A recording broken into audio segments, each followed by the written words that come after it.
बॉलीवुड अदाकारा फरीदा जलाल ने कहा है कि फिल्म आराधना के सेट पर राजेश खन्ना का रवैया उनके साथ मुतकब्बराना था, लेकिन रिलीज के बाद वो दोनों दोस्त बन गए थे।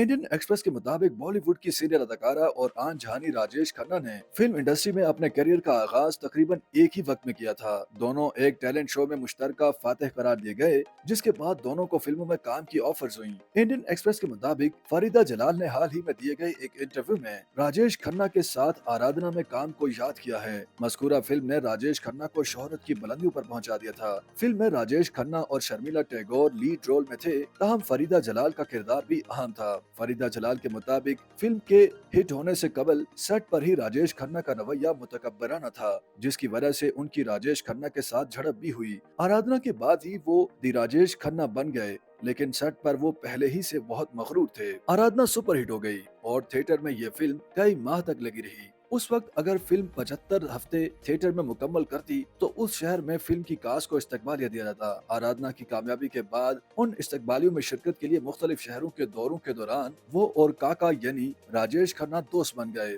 फरीदा जलाल के मुताबिक फिल्म की कामयाबी के बाद वो इतने मशहूर हो गए कि खवातीन उनके कदमों में गिर जाती और ये बात मुझे अच्छी नहीं लगती थी। मैंने लोगों को राजेश खन्ना को देखकर पागल होते हुए देखा है। लड़कियां उनके कदमों में गिर जाती थीं और उनसे अपने बाजुओं और चेहरों पर ऑटोग्राफ लेती। काका फिर मेरी तरफ देखते हुए कहते, देखा तुमने, मैं सोचती कि मैं उनके साथ काम करती हूँ और मैं ऐसा महसूस नहीं करती तो उन लोगों के साथ क्या मसला है। फरीदा जलाल के मुताबिक उन्होंने जिंदगी में किसी की ऐसी मकबूलियत नहीं देखी है। ख्याल रहे कि फरीदा जलाल हाल ही में संजय लीला भंसाली की फिल्म हीरा मंडी में जलवागर हुई थी। YouTube पर गूगली न्यूज देखने के लिए youtube.com की सर्च बार में गूगली न्यूज टीवी टाइप करें। गूगली न्यूज के पेज पर सुर्ख रंग के सब्सक्रिप्शन वाले बटन पर क्लिक करना ना भूलिए। YouTube पेज पर अपलोड होने वाली वीडियो से बाखबर रहने के लिए बेल आइकन पर क्लिक कीजिए। आपको हर नई वीडियो के बारे में नोटिफिकेशन मौसूल हो जाएगा।